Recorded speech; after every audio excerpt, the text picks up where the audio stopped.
नमस्कार, जय जोहार। IND24 के बिग टॉक शो में इस बार हमारे साथ चर्चा के लिए बहुत ही यंग, एनर्जेटिक और युवा नेता जुड़ रहे हैं। इस बार हमारे साथ चर्चा के लिए जुड़ रहे हैं भारतीय जनता युवा मोर्चा के प्रदेश अध्यक्ष, या यूं कहा जाए कि नवनियुक्त प्रदेश अध्यक्ष राहुल टिकरिया जी। टिकरिया जी, बहुत बहुत स्वागत है आपका हमारे शो में। सबसे पहला सवाल तो मेरा ये रहेगा, लंबा संघर्ष किया आपने और यहाँ तक का सफर कैसा रहा? देखिए निधि जी, बिल्कुल निसंदेह संघर्ष लगातार हमने किया है। और चाहे स्कूल कॉलेज का विषय हो, मैं एक छोटे से गांव से आता हूँ। बेमेतरा के बिरला ब्लॉक में मेरा गांव है और लगातार वहाँ पे मैं दूसरी बार जिला पंचायत का सभापति हूँ बेमेतरा जिले में। साथ ही जब पढ़ाई का विषय आया तो रायपुर में पढ़ाई हुई और मैंने भी पत्रकारिता में पोस्ट ग्रेजुएशन और वकालत की पढ़ाई की है। और उसके बाद क्षेत्र में जाकर एक जनप्रतिनिधि के नाते मैं जनता के बीच में गया, जनता ने मुझे चुना और अभी वर्तमान में मैं दूसरी बार जिला पंचायत का सभापति हूँ। और संघर्ष का जो विषय है, चाहे कॉलेज का विषय हो, जब कुशाभाऊ ठाकरे विश्वविद्यालय में मैं पत्रकारिता का छात्र था पोस्ट ग्रेजुएशन का, तब 3 साल के लिए छात्र संघ चुनाव ओपन किए गए थे। तो उस समय मुझे विद्यार्थी परिषद, अखिल भारतीय विद्यार्थी परिषद की ओर से विश्वविद्यालय का प्रभारी बनाया गया और मैं दोनों ही बार जब भी मुझे परिषद ने प्रभार दिया और मैंने विश्वविद्यालय परिषद के झोली में डाला। वो उस समय भी कई संघर्ष हुए, मेरे ऊपर 1-2 FIR हुए। उसके बाद जब क्षेत्र में गए, तब जिला पंचायत का चुनाव लड़ना था। उस समय कांग्रेस की गवर्नमेंट बैठ चुकी थी। सरकार बनने के 1 साल के बाद जिला पंचायत का चुनाव था। कांग्रेस, भूपेश जी की सरकार चल रही थी, कांग्रेस की सरकार थी। कई FIR, कई एलिगेशन हम पर लग चुके थे। उसके बाद जब जिला पंचायत का चुनाव लड़ा तो मेरा जो घर वाला क्षेत्र है, वो महिला आरक्षण होने के नाम से मुझे दूसरी जगह जाके चुनाव लड़ना पड़ा। और क्षेत्र की जनता ने मेरा संघर्ष देखा। मुझे करीब 14,200 वोटों से क्षेत्र की जनता ने जिला पंचायत का चुनाव पहली बार जितवाया। फिर लगातार कांग्रेस की सरकार के खिलाफ मोर्चा हमने खोला। चाहे भारतीय जनता पार्टी ने किसान मोर्चा में मुझे सोशल मीडिया की जवाबदारी दी। मेरी प्रारंभिक भारतीय जनता पार्टी में एंट्री किसान मोर्चा में सोशल मीडिया प्रदेश प्रभारी के रूप में हुई। उस समय जिला पंचायत का सभापति बन चुका था। उसके बाद जब कांग्रेस की गवर्नमेंट में लगातार गोबर घोटाले और गौठान घोटाले के मामले आए तो मुझे सहकारिता प्रकोष्ठ की भी जवाबदारी दी गई। साथ ही साथ आपके चैनलों में मैं कई बार बैठा। पार्टी ने 1-1.5 साल पहले, इलेक्शन के पहले, कुछ यूथ पैनलिस्ट चाहिए थे तो मुझे पैनलिस्ट भी बनाया। तो लगातार कांग्रेस गवर्नमेंट के भ्रष्टाचार और उनके जो खोखले वादे थे उसको हमने जनता के बीच में उजागर किया, मीडिया के माध्यम से उजागर किया, ग्राउंड में हमने लड़ाई लड़ी। उसी का नतीजा था कि मुझ पर 15 FIR कांग्रेस की गवर्नमेंट में 4 साल में हुए और मुझे 5 बार जेल डाला गया, कभी 5 दिन, कभी 2 दिन, कभी 4 दिन। और एलिगेशन रोकने के लिए न सिर्फ जेल और इन्होंने FIR किया, उसके अलावा भी इन्होंने महिला संबंधी, लड़की संबंधी कई प्रकार के आरोप 2022-2023 से लगाते आए। और वो जो आरोप है, जो एलिगेशन है, वो हर बार आया। चाहे विधानसभा चुनाव के समय में मीडिया के माध्यम से जब नाम चलने लगा तब भी लाया गया सामने। उसके बाद जब मैं प्रदेश अध्यक्ष नियुक्त हुआ, उसके बाद फिर से तुरंत प्रेस कॉन्फ्रेंस या दुनियादारी सोशल मीडिया के माध्यम से फिर लाया गया।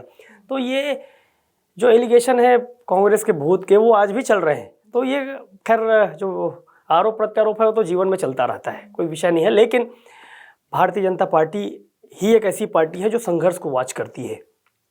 और मैं भारतीय जनता पार्टी शीर्ष नेतृत्व का पुनः धन्यवाद देता हूँ, जिन्होंने मेरे संघर्ष को देखा, मेरे लगातार प्रयासों को देखा और पार्टी के लिए निष्ठा देखी।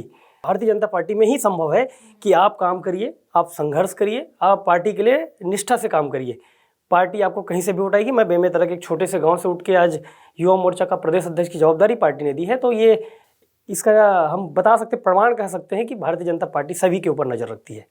भाजयुमो की प्राथमिकता, कार्यनीतियों और युवा नेतृत्व को लेकर आपका दृष्टिकोण क्या है? देखिए, मैं एक चीज़ आपको क्लियर कर दूं कि भारत विश्व में सबसे युवा देश है और भारत में ही युवाओं का सबसे ज़्यादा प्रतिशत है। हमारे प्रधानमंत्री जी भी हर बार कहते हैं कि मैं 1 लाख ऐसे युवाओं को सामने लेकर आऊँगा, राजनीति में लेकर आऊँगा, जिससे राजनीति में युवाओं की भागीदारी बढ़े। और आप देखिए किस प्रकार से नरेंद्र मोदी जी युवाओं को मौका दे रहे हैं। युवा मोर्चा का विषय ले आइए आप। जब से मोदी जी आए हैं तब से जो नियम चल रहा है कि 35 के नीचे कोई ही युवा मोर्चा का हिस्सा बन सकता है, 35 के ऊपर आप युवा मोर्चा के हिस्सा नहीं बन सकते। ये युवा मोर्चा का विषय हो गया। उसके बाद जब मंडल अध्यक्ष हमारा मेन बॉडी का जब बनता है, उसमें भी एज क्राइटेरिया 35 से 45। मतलब ये ही भारतीय जनता पार्टी की एक नीति है कि हम युवाओं को आगे बढ़ाएंगे। और चूँकि पार्टी ने मुझे हाल में ही युवा मोर्चा प्रदेश अध्यक्ष का दायित्व सौंपा है, और मैं लगातार जिस दिन से बना था उस दिन से घोषणा के पहले लगातार प्रत्येक जिलों में गया। मैं बनने के तुरंत बाद जिला प्रवास प्रारंभ किया, कार्यभार लेते ही। संगठन के दृष्टिकोण से हमारे भारतीय जनता पार्टी के 36 जिले हैं। मैं पूरे 36 जिलों का प्रवास किया, और सिर्फ जाके प्रवास करके आने वाला काम नहीं, हम वहाँ रुके। और तो और 22 जिले ऐसे रहे जहाँ हम रात रुके, और वो भी भारतीय जनता पार्टी के कार्यालय में रात रुके। कई जगहों पे तो हमने गद्दा बिछा के कार्यकर्ताओं के साथ वहाँ पर रात बिताया। जब हमारा पूरा 36 जिला कंप्लीट हो गया, तब जाके हमने प्रदेश की घोषणा की और कुछ जिलों की घोषणा की। कुछ जिले बचे हैं और कुछ प्रदेश की टीम बची है, वो बहुत जल्द घोषणा हो जाएगी। अब युवाओं का जो विषय है, हमारा तो एक ही उद्देश्य है कि हम ज़्यादा से ज़्यादा युवाओं को भारतीय जनता पार्टी के विचारों के साथ जोड़ें, और नरेंद्र मोदी जी के विचारों के साथ, भाजपा के विचारों के साथ वैसे भी युवा जुड़ा हुआ है। हमारा एक ही उद्देश्य है कि हम उसे विचारों के साथ भी जोड़ें और उनको एक ऐसा प्लेटफॉर्म दें जिससे राजनीति में भी युवाओं की भागीदारी बढ़े, और साथ ही साथ जहाँ पर भी युवाओं के लिए भारतीय जनता पार्टी युवा मोर्चा का जहाँ पर भी जरूरत पड़ेगा, हम युवाओं के साथ खड़े रहेंगे। एक इसी में सवाल करूंगी मैं, ये छत्तीसगढ़ के जो युवा हैं, इन्हें राजनीतिक रूप से अधिक सक्रिय बनाने के लिए किस तरीके से प्रयास करेंगे? इनकी सक्रियता के लिए क्या किया जा सकता है? मैंने आपको बताया कि मैं अभी 36 जिलों में जाके घूमा हूँ, और कई ऐसे जिले थे जहाँ पर भाजयुमो का प्रदेश अध्यक्ष आज तक नहीं पहुँचा था। हम वहाँ भी पहुँचे, और ऐसे जगहों पर भी हमने बाइक रैलियाँ की, या फिर ऐसे जगहों पर भी प्रवास किया। मैं बता दूं, ना सिर्फ हमने 36 जिले का प्रवास किया, उसके अलावा हमने 68 विधानसभा को टच किया है। हम 68 विधानसभाओं में भी कार्यक्रम किए हैं, युवाओं से मिले हैं, और हम मार्क भी करते जा रहे हैं। ऐसे युवा मैं आपको बता दूं, जैसे अभी युवा मोर्चा का जो हमने टीम गठित किया है, उसमें एक ऐसा भी युवा है जो प्रदेश का उपाध्यक्ष बना है, सुकमा जिले से आता है, और सुकमा मुख्यालय से भी काफ़ी दूर आंध्रा बॉर्डर के और उसका गांव है। वो प्रदेश का उपाध्यक्ष बना है, जनपद का सदस्य है वहाँ पे, और चूँकि जनपद का सदस्य भी है, और अभी हमने उसको सीधा प्रदेश का उपाध्यक्ष बनाया है। दंतेवाड़ा का जो हमारा युवा मोर्चा का जिला अध्यक्ष था, वो सीधा जाके प्रदेश का महामंत्री बना है। साथ ही मैं आपको बता दूं, एक मोरध्वज पैकरा जी हैं, जिनको हमने प्रदेश का मंत्री बनाया है। वो आदिवासी चेहरा है और काफ़ी पढ़ा लिखा, MBA BBA किया हुआ लड़का है, और वो मध्य प्रदेश में अनुसूचित जनजाति मोर्चा का पदाधिकारी है मध्य प्रदेश में। साथ ही साथ अमरकंटक विश्वविद्यालय का कार्य परिषद सदस्य है। लेकिन वह आके कसडोल में, जहाँ पर सोना खान है, शहीद वीरनारायण जी का गांव है, उस बेल्ट में वो जिला जनपद का सदस्य है। हमने उसको प्रदेश मंत्री बनाया है। तो ये हम चाह रहे हैं कि जो पढ़े लिखे हैं युवा भी, हम उनको एंट्री दे रहे हैं और मार्क कर रहे हैं, और कोशिश कर रहे हैं कि कई ऐसे युवा हैं जिनको हमने जिलों में भी एंट्री दिया है, जिलों में सीधा महामंत्री बना के सीधा भेजा है, जो पढ़े लिखे हैं। तो हमारा तो एक ही उद्देश्य है, जिस प्रकार से हम प्रवास कर रहे हैं। अभी तो हमने जिला प्रभारी के मतलब जिला प्रवास किया है, उसके बाद हम लोग बूथ चलो अभियान, जैसे ही हमारे पूरे जिले घोषित हो जाएंगे, मंडल तक की टीम बन जाएगी, हम बूथ चलो अभियान प्रारंभ करेंगे। और बूथ चलो अभियान प्रारंभ करते ही हमारा विधानसभा प्रवास चालू हो जाएगा, और उसमें भी लोग फिल्टर होंगे। तो जो हमको समझ में आएगा, जो युवा राजनीति में आगे बढ़ सकता है, और या जिसकी राजनीति में इंटरेस्ट है, हम उनको आगे बढ़ाने में पूरा प्रयास करेंगे, उनका पूरा मदद करेंगे। छात्र संघ चुनाव जो है वो नए लीडर बनाने का एक बड़ा पैमाना होता है। लंबा समय गुजर चुका है, छात्र संघ चुनाव की आहट तक सुनाई नहीं दे रही है। क्या लगता है आपको कि प्रदेश में छात्र संघ चुनाव हो, ये ज़रूरी मानते हैं आप? देखिए, ये जो विषय है सरकार का विषय है। और दूसरा मैं आपको बता दूं, हमने भी छात्र राजनीति लगभग 8 साल की, उसमें महज 3 साल के लिए छात्र संघ चुनाव ओपन हुआ था। उसमें भी कई प्रकार के वाद विवाद आए, हम पे ही एक किडनैपिंग का केस लग गया था, है ना। तो ये जो चीज़ें हैं, बल्कि मैं चुनाव लड़ नहीं रहा था, मैं सिर्फ प्रभारी था। मैं चुनाव लड़ा रहा था, मैं प्रभारी था, मुझ पर भी केस लग गया था। और कई जगहों पे मारपीट हुई, कई जगह पर चाकू भी चले। और इसी का नतीजा था कि उस समय फिर लास्ट टाइम में डॉक्टर रमन सिंह जी की सरकार में अंतिम वर्ष में फिर से छात्र संघ चुनाव को बैन कर दिया गया था। लेकिन 3 साल के लिए डॉक्टर साहब के सरकार में, भाजपा के पूर्व जब गवर्नमेंट थी, उसमें 3 साल के लिए छात्र संघ चुनाव ओपन भी किए गए थे प्रैक्टिकल के रूप में। और उसके पहले काफ़ी सालों तक ये जो चुनाव है बैन थे। फिर कांग्रेस की भी सरकार आ गई, उसने भी ओपन नहीं किया। फिर हमारे विष्णुदेव साई जी की सरकार है, उसमें भी अभी ये विषय चिंतन का विषय है। तो इस पर हमारा वक्तव्य देना सही नहीं है, क्योंकि सरकार चीज़ों को समझती है, किस प्रकार से शिक्षा प्रभावित होगी, किस प्रकार से ये जो हिंसक जो रूप कई प्रकार से हैं, वो चीज़ों को तुलनात्मक जो विषय है सरकार का विषय, क्योंकि सारी चीज़ों को कोऑर्डिनेट सरकार करेगी। तो चूंकि मैं संगठन का विषय है, जब हम छात्र संघ में थे तो हम भी मांग करते थे जी। इसीलिए मैं कह दूँ अब मैं संगठन का विषय हो गया है, तो संगठन इसमें विचार नहीं रख सकता। ये सरकार का विषय, सरकार इसमें जो भी निर्णय लेगा, मैं बताया ना, संगठन अलग है, सरकार अलग है जी। अगर बात करूं, आपने अभी हालिया जानकारी दी कि किस तरीके से आपने लगातार ज़िलों के दौरे किए हैं। इस दौरान भाजयुमो की स्थिति किस तरीके की है, कैसी है, और आने वाले समय में अगर मैं बात करूं तो संगठन क्या अपना कार्य सही तरीके से कर रहा है? भाजयुमो का जो विषय है, मैं आपको बता दूं, मैं जिस भी जिले में गया हूँ, जिस गर्मजोशी से और जिस संख्या के साथ युवा मोर्चा के साथी निकल कर आए, ये बताता है कि युवा मोर्चा के हमारे जो साथी हैं, जो हमारे सिपाही हैं, वो बहुत मजबूती के साथ खड़े हैं। और काफ़ी संख्या में युवा जो हैं भारतीय जनता युवा मोर्चा के साथ में है। कहीं पर भी कम संख्या हमें नहीं मिली। भारी मात्रा में और भारी उत्साह के साथ युवाओं ने हमारा वेलकम किया। युवाओं ने हमारे साथ कई जिलों का प्रवास किया। तो युवा मोर्चा के जो संख्या है और युवा मोर्चा के जो साथी हैं काफ़ी एक्टिव हैं और संगठन कार्यों में बहुत तेज़ी से वो ग्राउंड तक हैं, ये तो हमने देखा। और रही बात युवाओं का जो विषय आप कह रहे हैं कि किस प्रकार से युवा मोर्चा के जो लोग हैं वो संगठन में एक्टिव हैं, तो मैं आपको बता दूं, युवा मोर्चा ही भारतीय जनता पार्टी की रीढ़ है। और निसंदेह चाहे केंद्र का हो चाहे राज्य का हो, कार्यक्रम कोई भी आए, युवा मोर्चा उसका बैकबोन होता है। हर कार्यक्रम में आपको दिखेगा युवा मोर्चा, चाहे महिला मोर्चा का कार्यक्रम हो चाहे किसी भी मोर्चा का कार्यक्रम हो, उसमें युवा मोर्चा को इन्वॉल्व किया ही जाता है। और ताकि मैंने आपको फिर से कहा कि रीढ़ है और युवा मोर्चा के जो लोग हैं वो सक्रियता के साथ संगठन का काम कर रहे हैं, ग्राउंड लेवल तक कर रहे हैं। मैं आपको बता दूं, ना सिर्फ मैंने 36 जिला घूमा, बल्कि मैंने 68 विधानसभाओं तक भी टच किया है जी। अगर बात करूं मैं, तो जैसे ही भारतीय जनता युवा मोर्चा का दायित्व आपको दिया गया, तो पद संभालने के बाद ही हमने देखा कि कई सारे आरोप आप पर लगे। कहा जाता है कि first impression is the last impression. क्या आपको कभी डर लगा कि इससे मेरी छवि प्रभावित ना हो जाए? बिल्कुल कभी नहीं। मैं आपको उसका रीज़न बता दे रहा हूँ। मैं पहले ही शुरुआती दौर पे ही मैंने बताया, आपने जब संघर्ष का विषय पूछा तो मैंने बताया कि मुझ पर पूर्व की सरकार में, कांग्रेस की सरकार में, हालांकि अब हमारी सरकार आने के बाद चूंकि राजनीतिक मामले थे, सारे मामले ख़त्म किए गए। कैबिनेट निर्णय लेके जो FIR बाकी थे उसको ख़त्म किया गया।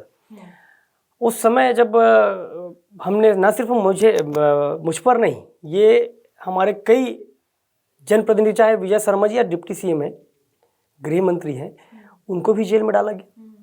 कांग्रेस की सरकार में कई आताताई काम किए गए, कई लोगों को जेल में डाला गया, कई FIR किए गए, कई रोकने का प्रयास किया गया। मुझ पर भी ऐसे मामले लगाए गए, 15 FIR किए गए, 5 बार जेल डाला गया। उसके बाद भी हमें रोकने के लिए कई एलिगेशन लगाए गए और हम सीधा धमकी आता था कि आप यार ये विरोध करना बंद कर दो, विरोध करना बंद कर दो, ये सब मामले हम हटा देंगे। लेकिन हम कभी झुके नहीं। उसका नतीजा रहा कि ये मामले हर बार रिसफल होते हैं। मैं आपको बता दूं, ये पहली बार नहीं, 2022 में मामले पहले दोनों एक साथ, हर बार दोनों एक साथ आते हैं जी। ये आपको बता दूं, दोनों हर बार एक साथ आते हैं और दोनों एक साथ बैठते हैं। तो जब 2022 में मामला आया, फिर 2023 में जब चुनाव का विषय था विधानसभा का, तो कई चैनलों में जब चलना चालू हुआ कि भाई हो सकता है ये उम्मीदवार हो सकते हैं, तो हालांकि ये पार्टी का विषय है, पार्टी जो निर्णय लेती है पार्टी लेती है, मिलना नहीं मिलना वो विषय बात की बात था। लेकिन बस चैनलों में जो आकलन चलता था उसके बाद वो तुरंत फिर से लाया गया चुनाव के दरमियान में माहौल ख़राब करने। फ़र्क उससे नहीं पड़ा। फिर जब विधानसभा चुनाव निकल गया, फिर वो मामले दब गए। फिर हाल में जब 7-8 महीने पहले फिर से पंचायत चुनाव हुआ, मैं दूसरी बार फिर से जिला पंचायत लड़ने गया, फिर से मामले घर घर परोसे गए। जैसे ही प्रदेश अध्यक्ष बना फिर से हफ्ते भर के अंदर दोनों मामले लाए गए। तो ये जो चीज़ें हैं, अब मैं तो मानता हूँ राजनीति में जो आरोप प्रत्यारोप है ये पार्ट ऑफ राजनीति हो गई है और ये राजनीति में चलते रहेगी। तो ये फर्क पड़ने वाला विषय नहीं है। भारतीय जनता पार्टी जब संघर्षों पे नज़र रखी हुई है तो भारतीय जनता पार्टी आरोपों पर भी नज़र रखी हुई है। पारिवारिक विवाद पर आरोप जो हैं उस पर सियासत हमें ज़्यादा देखने को मिली, तो कोई सियासी षड्यंत्र? हाँ बिल्कुल, देखिए एक्चुअल में ये पारिवारिक विषय था नहीं, गांव का विषय था। गांव में एक ही जो लोग हैं या फिर पार्टियां कई हैं और गांव के लोग कई पार्टियों में जुड़े रहते हैं। तो जिस व्यक्ति ने आरोप लगाया वो व्यक्ति पहले भी कांग्रेस के विधायक जी के साथ जुड़ा हुआ था। उनकी जो पत्नी है उसने जब 2022 में एफआईआर उनके ऊपर करवाया था इस आरोप के बाद, पहले आरोप के बाद, वो मैंने प्रेस कॉन्फ्रेंस करके भी दिखाया था। उसमें स्पष्ट उस महिला ने लिखा था कि मेरे पति का कांग्रेस के विधायक के घर में उठना बैठना है और ये राजनीतिक रूप से मुझे किसी के साथ जोड़ना है। तो जाहिर सी बात है, जब महिला ने ही इसका खंडन कर दिया और उसके ऊपर उल्टा एफआईआर करवा दिया, तो ये सिर्फ और सिर्फ पारिवारिक या गांव के मुद्दे को राजनीतिक ढंग से प्रयोग करने का विषय था। और जिस प्रकार से तथाकथित उनको बताया गया कि मेरे परिवार के लोग हैं, बल्कि मेरे परिवार के लोग नहीं, सिर्फ मेरे गांव के लोग हैं। जी, प्रदेश में काफ़ी युवा बेरोजगारी, इसके अलावा बात करो शिक्षा कौशल विकास की मार झेल रहे हैं। इन सारे मुद्दों को किस तरीके से एड्रेस करेगा भारतीय जनता युवा मोर्चा? सरकार भी आपकी है, रोजगार मंत्री भी आपके हैं, तो किस तरीके से इन सारी चीज़ों को सामने लाया जाएगा, कैसे इम्प्लीमेंटेशन होगा, क्या कुछ प्लान है इसके लिए? देखिए, सरकार भी इस पर गंभीरता से लगी हुई है। सबसे पहला विषय युवाओं के लिए मैं बात कर दूं। जैसे ही कांग्रेस की सरकार आई, बड़े पैमाने में पीएससी घोटाले आए, जिसको हम ब्यूरोक्रेसी का कोख कहते हैं, उस कोख को इन्होंने ख़राब किया। बड़े पैमाने पे जितने टॉपर्स थे सारे किसी बड़े नेता के रिश्तेदार या फिर किसी अधिकारी के रिश्तेदार, किसी अधिकारी के बेटे बहू, यही सूची था। हमारी सरकार आते ही हमने उसमें घोषणा किया था कि भाई सीबीआई जांच बैठाई जाएगी और ये जो भी पारदर्शिता के साथ उस पर काम किया जाएगा। अब जो पीएससी के जो रिजल्ट आ रहे हैं पारदर्शिता के साथ आ रहे हैं। ये युवाओं के साथ एक न्याय का विषय था। दूसरा एक विषय आया था, कांग्रेस की सरकार ने जाते जाते एक नियुक्ति दी थी बीएड शिक्षक कर्मियों को, बीएड धारी शिक्षक, सहायक शिक्षक। उसमें दो प्रकार से युवाओं के साथ में भेदभाव हुआ था। एक तो उसमें डीएड शिक्षा कर्मियों को लेना था, डीएड धारियों को लेना था, लेकिन इन्होंने मिक्स करके बीएड जो डिग्रीधारी उनको भी लिया, नियुक्ति भी दे दी। उसके बाद करीब 3000 शिक्षकों के ऊपर नौकरी जाने का खतरा मंडराने लगा।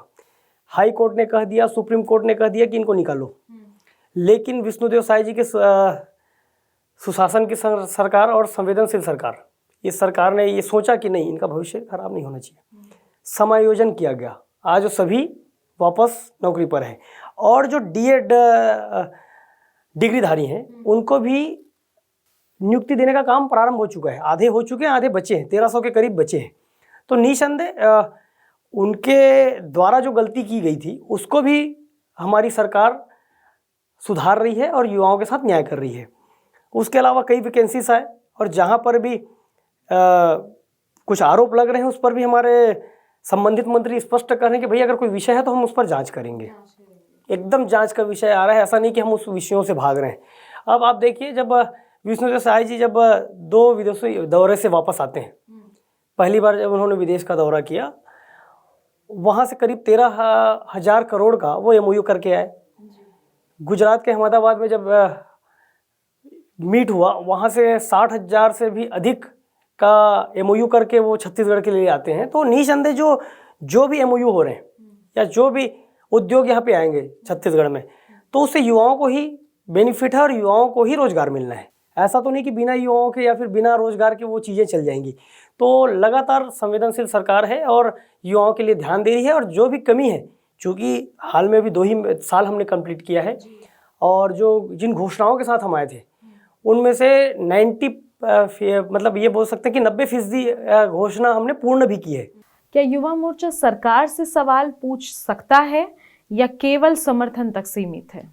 नहीं, देखिए, कहीं पर आवश्यक होता है तो हम भी विषय लेके सरकार तक जाते हैं। कई मामले ऐसे आए, देखिए, हमें सॉल्यूशन से मतलब है। चूँकि हम बीजेपी की सरकार है, तो जाहिर सी बात है, बीजेपी की सरकार है तो कुछ अगर विषय है तो हमें, हमारा दायित्व है कि हम सरकार तक पहुंचाएं। तो कई विषय अभी आए जिसको हमने ले जाकर माननीय मुख्यमंत्री जी से बात किया, संगठन के मंत्री जी से बात किया, प्रदेश के अध्यक्ष जी से बातचीत किया, और उसमें सॉल्यूशन भी आने चालू हुए। तो निसंदेह सवाल सार्वजनिक नहीं, क्योंकि घर का विषय है, हम घर पे बात कर सकते हैं। बिल्कुल। भाजयुमो के रोल को पार्टी के संपूर्ण एजेंडे से जोड़ने की आपकी क्या सोच है? सारे एजेंटों से युवा मोर्चा जुड़ा हुआ है। मैंने पहले भी किया कि भाजयुमो जो है पार्टी की रीढ़ होती है। कार्यक्रम कोई भी आए, युवा मोर्चा उसमें आपको हर जगह नजर आएगा, और हर कार्यक्रम में युवा मोर्चा की ड्यूटी होगी। और युवा मोर्चा की जो भूमिका है भारतीय जनता पार्टी के एक एक कार्यक्रम में रीढ़ के भांति होती है, और ये आज से नहीं, शुरू से होता है। ये हमारी एक ही जवाबदारी है। चूँकि मुझे प्रदेश अध्यक्ष की जवाबदारी मिली है, मैं हर संभाग के बैठक में, हर जिले के बैठक में युवा मोर्चा के साथियों से एक ही कहा कि मैं स्वयं उदाहरण हूँ कि मैं संघर्ष से निकल के आया हूँ। मैं स्वयं उदाहरण हूँ कि मैंने कभी पद नहीं मांगा। पार्टी ने मुझे जहाँ पर मेरी ज़रूरत हुई वहाँ पर लगाया। जब मैं जिला पंचायत का सदस्य बना तो लगा कहीं पे कि यार सोशल मीडिया में एक्टिव है, दिखता है, तो मुझे सोशल मीडिया किसान मोर्चा की जवाबदारी दी गई। उसके बाद जब लगे कि गौठानों में घोटाले चल रहे तो मुझे सहकारिता प्रकोष्ठ में भी भेजा गया। लगा कि जब कुछ यूथ लोगों को टीवी में बैठाना चाहिए तो मुझे पैनलिस्ट भी बनाया गया। और लगा कि अब युवा मोर्चा की कमान देनी चाहिए तो भारतीय जनता पार्टी ने सीधा युवा मोर्चा का प्रदेश अध्यक्ष बनाया। तो मैं हर बैठकों में लोगों से, मैं युवाओं से कहा हूँ, युवा मोर्चा के साथियों से कहा हूँ कि भैया युवा मोर्चा का प्रदेश अध्यक्ष मेरा युवा मोर्चा का एक एक साथी है, चाहे बूथ स्तर का हो, चाहे मंडल का हो, चाहे जिले का हो, चाहे प्रदेश का हो। मैं कहीं पर भी एक प्रदेश अध्यक्ष के नाते जाके किसी भी जिले में ना रेस्ट हाउस में रुका, ना सर्किट हाउस में रुका, ना किसी के घर में या किसी के होटल में। मैं कार्यालय में गद्दा डाल के सोया हूँ। तो ये युवा मोर्चा का काम हम कर रहे हैं, और हमारी जवाबदारी है जिस प्रकार से पार्टी ने दी है कि मुझे युवाओं को ज़्यादा से ज़्यादा जोड़ना और युवाओं के बीच में काम करना, और युवाओं के प्रति युवा मोर्चा और भाजपा के लिए एक विश्वास दिखाना और बढ़ाना, ये काम हम कर रहे हैं। अध्यक्ष जी, आने वाले 2-3 सालों में युवा मोर्चा को कहाँ देख रहे हैं? ये मेरे ख्याल से मैं 3 महीने बाद आपको जवाब दे पाऊंगा, क्योंकि मेरी जो भूमिका थी अभी पहले कि मैं युवा मोर्चा का एक सशक्त टीम गठित करूं और युवाओं से संवाद करूं, युवाओं से समझ के आऊं कि वहाँ पे समस्याएं क्या आ रही हैं उनको काम करने में, और हम कैसे वहाँ की युवाओं को जोड़ सकते हैं। हम आपको मैं बता दूं, मैं छत्तीसगढ़ के एक एक कोने में गया।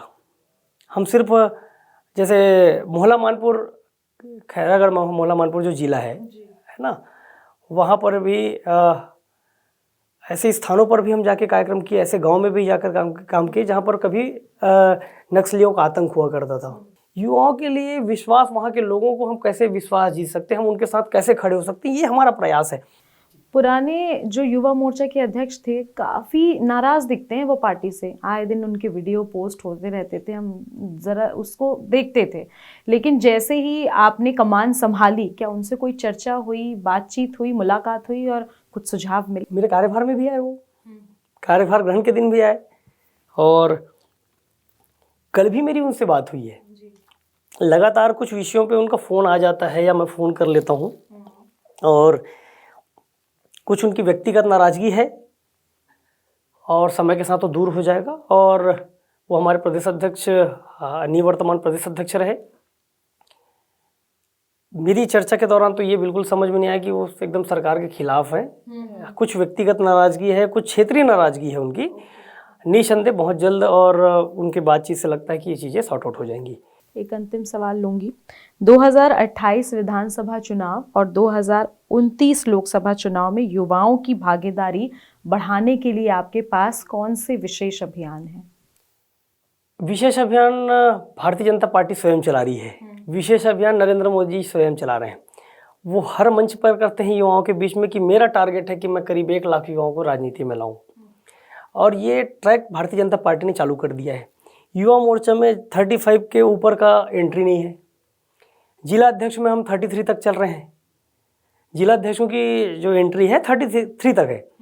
प्रदेश की जो एंट्री है 35 तक की है। तो ये क्राइटेरिया ऑलरेडी पार्टी ने तय किया है कि युवाओं को हम आगे बढ़ाएं। दूसरा, जो main body Bharatiya Janata party की मंडल की अध्यक्ष होते हैं, उनकी भी क्राइटेरिया तय कर दी गई है 35 से 45।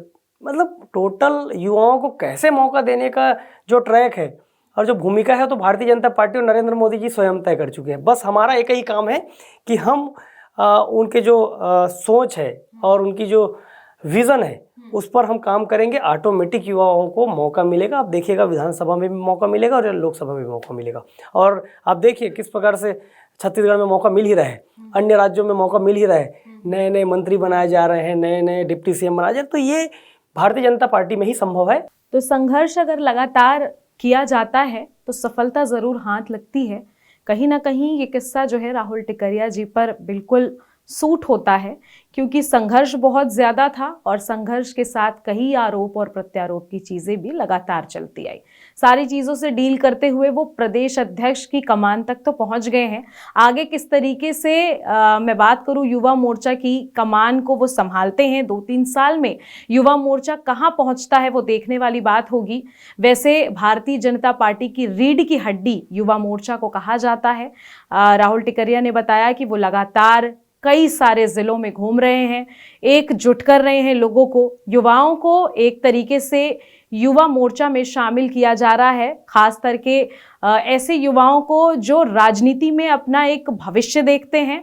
आने वाले समय में जिस तरीके से भारतीय जनता पार्टी में कई सारे मंत्री और डिप्टी सीएम से लेकर कई सारे लोग जो हैं युवा और यंग जनरेशन को मौका दिया जा रहा है, आगे भी ऐसा होता चला जाएगा।